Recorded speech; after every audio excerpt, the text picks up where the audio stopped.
আরেকটা জিনিস আপনাদেরকে বলতে চাই মাননীয় স্পিকার, আমি আন্তর্জাতিক অপরাধ ট্রাইব্যুনালের সর্বকনিষ্ঠ প্রসিকিউটর হিসাবে আমি আগেই যখন আমাকে সিট বরাদ্দ দেওয়া হয়, আমি আগেই জিজ্ঞেস করে নিছি যে আমার সিটে কি যাদের বিচারের সাথে আমি ছিলাম, এই যে আন্তর্জাতিক অপরাধ ট্রাইব্যুনালে যাদের বিচারের সাথে ছিলাম, এই সিটগুলা কি তাদের ছিল কিনা।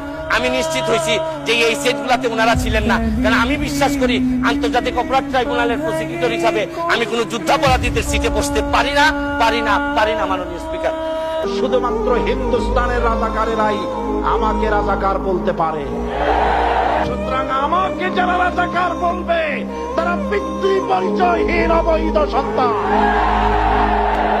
আমি বলেছিলাম 1972 সন পর্যন্ত আমি বাংলাদেশের কোন রাজনৈতিক দলের নেতা এবং কর্মী ছিলাম না।